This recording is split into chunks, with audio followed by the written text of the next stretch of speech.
Hello and welcome back to Sundays in the Garden for 2024. I can't believe we are already into another growing year. I'm really excited for all of the plans I've got ahead in the garden this year. If you're new here, my name is Sarah and on this channel I share all of the things I get up to in my English cottage style garden in the United Kingdom. I would love for you to subscribe so you can follow along with all of the things I've got planned in 2024. If you hit the notification bell, you'll be notified every time I post a new video. It'd be wonderful to have you as part of our community. For my first video of the year, I'm going to be sharing with you my 8 top things I'm going to be doing in the garden in January.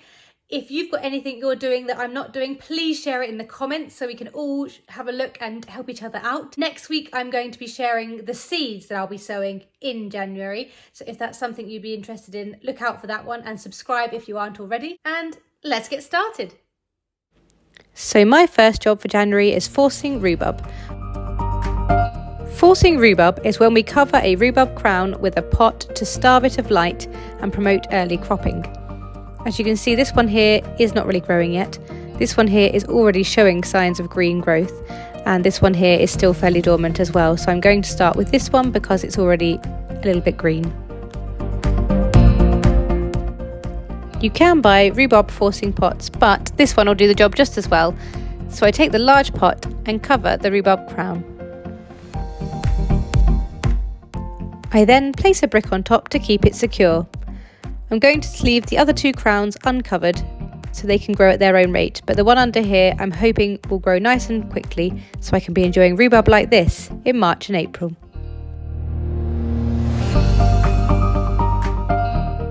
If you haven't already, it's also a great time to sow some broad beans. The first variety I'm putting in are these Unwin's Red Epicure variety, which are a really dark red colour both as seed and when they grow.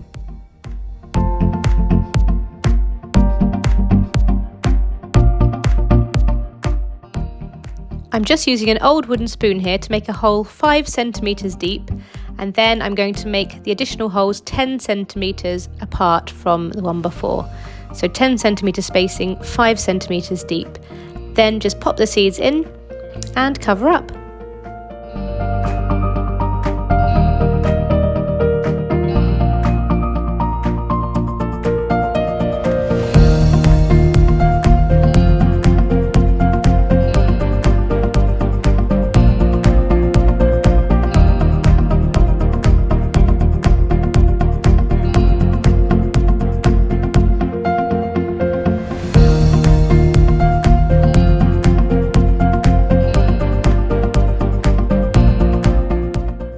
The second variety are also Unwin's Bunyard's Exhibition, which are green when they grow, but the seeds are a pale pinky red colour.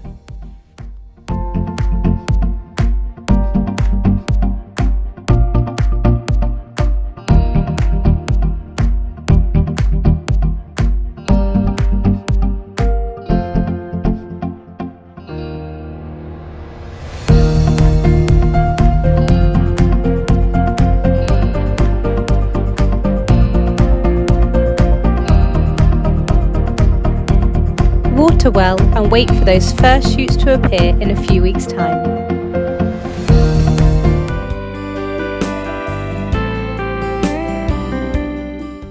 If, like me, some areas of your garden or allotment still look like this, there's still time to dig it all over and get the beds ready for the next growing season. As you can tell by the warm and sunny weather, this was one I did last year. There's still time to cover with cardboard to suppress weeds and pop some lovely compost on top. Ready for the next growing season. When winters are mild, climbing roses can still have flowers on them. It's still best to cut them back at this point though, to shape them up ready for the new growing season. Start by cutting back the side shoots of the main stems by half and remove any stems that are crossing into others.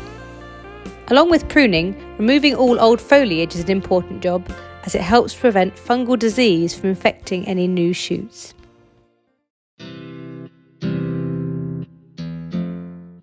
A month of new beginnings, January is a wonderful time to look ahead to the new growing season and make plans for the future.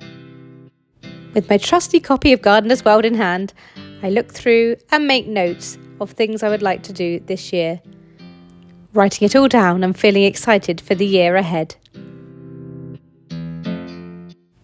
If you haven't planted any bulbs, planting snowdrops in the green at this time of year means you're sure of a beautiful display in a few weeks' time.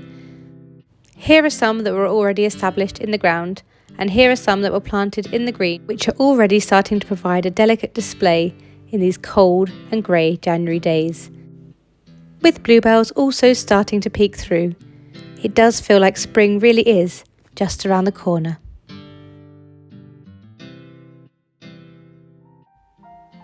At this time of year, birds can need a little extra help. Sources of water can freeze over, and water in general can be in short supply. Make sure trays are nice and clean before you fill them up.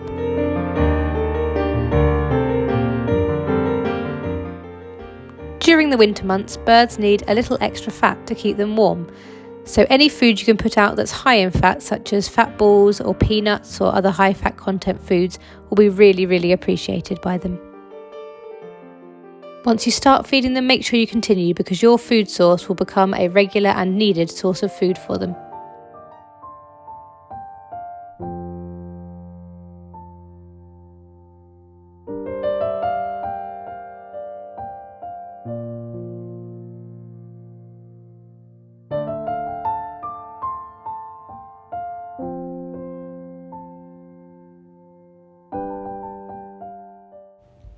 Just as you would with your summer flowering plants, make sure that you continue to deadhead any winter flowering plants such as hellebores and cyclamen. Deadheading will promote new growth, and as you can see here, there are some lovely new cyclamen flowers just peeking through.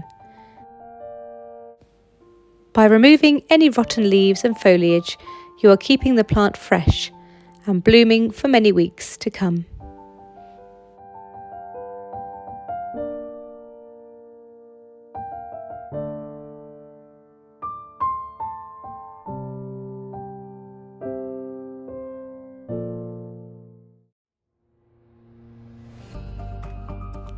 For those of you like me who enjoy growing potatoes, now is the time to order those seed potatoes for your first early varieties. Just think, next month we'll be chitting them on a warm and sunny windowsill, and before you know it, we'll be harvesting our first crop of delicious, homegrown potatoes. That's it for this week. I'd like to wish you all a happy new year, and I would love it if you'd subscribe so you can follow along with my garden journey in 2024. Happy gardening, everyone! Bye!